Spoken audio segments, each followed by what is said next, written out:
Officially, in terms of the press conference and game week, our team's really excited. It's the healthiest I think that the team has been coming out of two-a-days since I've been the coach. Our coaching staff has done, I think, a really nice job preparing us to this point.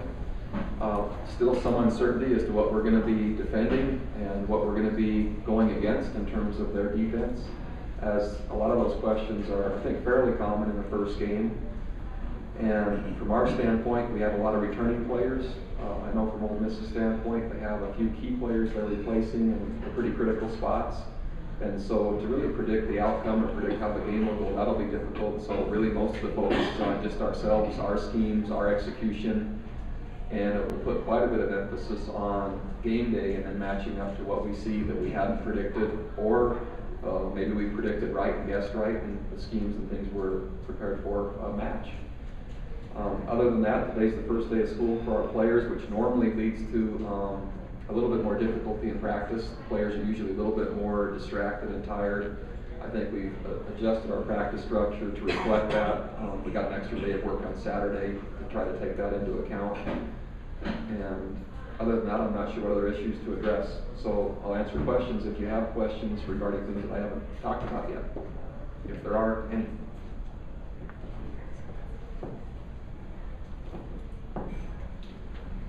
What do you know about your team today that maybe you didn't know a month ago? You know, maybe the good news is there aren't many surprises. You know, I liked our team coming out of spring practice. I liked their competitive spirit after the spring game. Not having any contact with them for the spring and summer semesters, I think maybe the biggest mysteries or things that I've learned was who was really committed during the spring and summer, and you can kind of tell by their conditioning and how they finished camp. Some of the players, you can tell they're maybe didn't have the summers necessary, and they were a little bit more injury prone this summer, or maybe they dropped a spot in terms of the depth because of their summer preparation. I think our current depth going into the Ole Miss game really reflects what I did find out, maybe more individually than collectively as a team. I like our team. I think we have a lot of depth, and I think we have good players. A few individuals here and there, I think, might have slid on the chart because of maybe a spring and summer semester not as committed as they need to be. Are there other questions? Bronco, if I could ask you to be philosophical about this opener. Is it much like your first, when this is a new frontier, things like that, or is it like your seventh? How do you describe it? No, it's nothing like the first one. There aren't nearly as many questions. From not only myself personally, but for our team. And I think if you were to try to draw any similarity, the expectations, I think there was a lot of optimism and hope and excitement. But remember, the first game wasn't even sold out.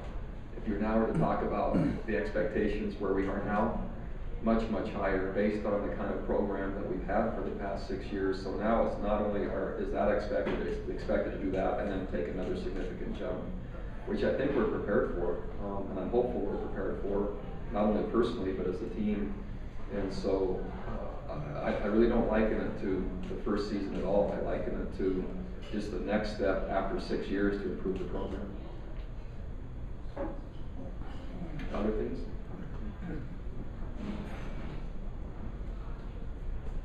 From a national perspective, whether people put stock in it or not, what do you think it says about your team that people are picking you to go on the road to an SEC team and win? Well, I think that it's just established credibility that's been built over 6 years.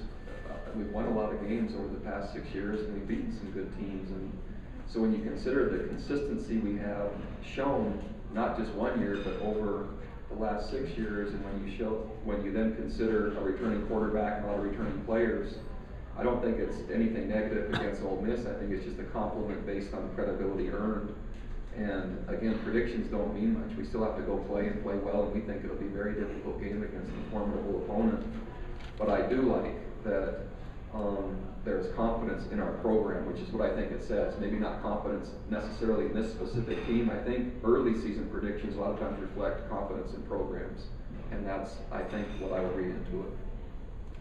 Conference expansion has reared its head again. And do you have any comments on the future of college football and maybe your involvement in that? You know, I can't speak on us specifically, and nor do I know who's contacting us, if anyone's contacting us, or even if they want to. Tom can address all that.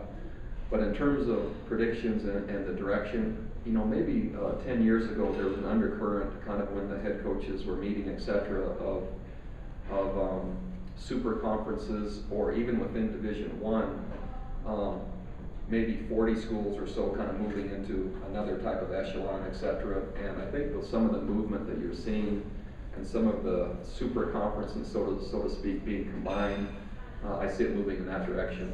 How that'll be pulled off and when, I'm not sure, but I see more and more of that, especially the topics when the head coaches get together, of those that have budgets and have money and have support, not wanting to be held by those that are struggling for those things. And so that parity and that equity is a consistent problem, and it's brought up a lot. And so I think that's going to remain in place for a while, and eventually it will come to a head, which I think is getting relatively close. Following up on that, do you see BYU as part of one of those super conference? Well, I think our job is to earn our way in, and I think that we certainly deserve recognition and consideration. I think that my job is to make sure we don't leave any doubt, and that's whenever that is to happen. With the number of games again that we're winning and the rankings that we're achieving, I think it'd be difficult for us not to be in consideration. But again, the next 3 years, I would say, is going to be critical, especially to the national landscape. And then, Coach, last year you mentioned 75% of your team was like freshmen or sophomores, and that was maybe your biggest concern. What is your biggest concern this year with this team, and what is kind of keeping you up at night? You know, just helping them reach their potential. You know, I have very few concerns about the team. More is just making sure that myself and our coaches are giving this team their best chance. Because I think they have a lot of potential. I think they have a lot of depth. I think they have a lot of talent. And I think they're good players and good people. And so really what's keeping me up is more my own performance and our organization's performance, trying to help this team reach their goals. Coach, a lot of people say the Southeastern Conference is the elite in college football. Thoughts, BYU doesn't play these teams very often. Thoughts about going there and playing a team? I'm anxious to see how we measure and how we fit against them. National champions have come out of the SEC the last couple of years at least, and football is a really big thing. And knowing the SEC coaches, their lives are quite different. And I don't know how much different they are in relation to mine as the coach at BYU, but there's a lot of pressure, a lot of exposure, and football is a big thing in the South.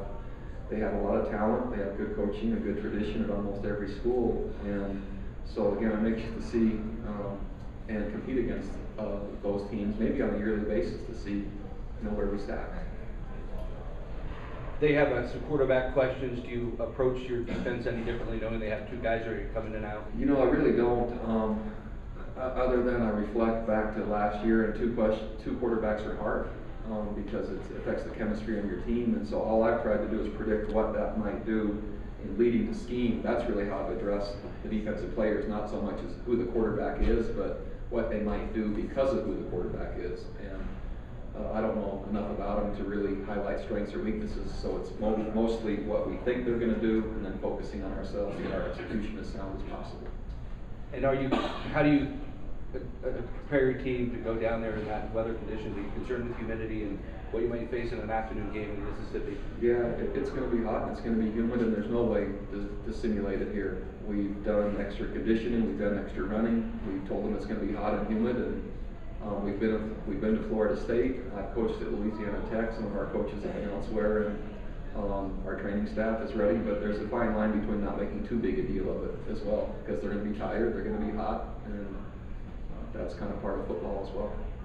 The Ole Miss quarterback does have the ability to be mobile. In the past, mobile quarterbacks have caused some problems. Do you think this defense is better equipped to handle that? I hope so. I think we have more speed. I think we have more experience, and I certainly have more experience now after 6 years. And if you remember, man, we've seen some of the best mobile quarterbacks in the country probably the last 3 years. And so we have, I think, more experience to to draw from, and I think our players that play here have been part of that experience. So I think they'll know more what to expect, and again, just by nature, a mobile quarterback causes problems because, again, most zone coverages and most coverages in general are not designed to cover the quarterback. They're designed to cover running backs and receivers. So if you don't have the right people on the field in terms of pressure and athletes, sometimes you get outrun. And I think we have a few more packages now that might be able to help us.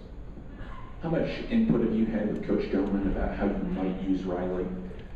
Quite a bit from just a philosophical or overall perspective. That's where I do most of my thinking, is big picture and broad spectrum.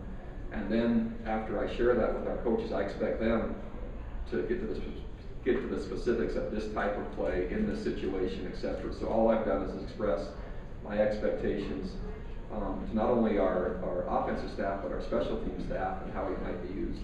And then their job is to design the schemes and strategy to meet the bigger picture expectations that I've shared with them. Coach, you and your team talked about winning a national championship in Media Day about a month ago. Do you guys feel more pressure to win now as an independent, because it's much harder to do that? You know, I don't know if it's harder or not. My guess is our access to the BCS will be the exact same. We have to go undefeated.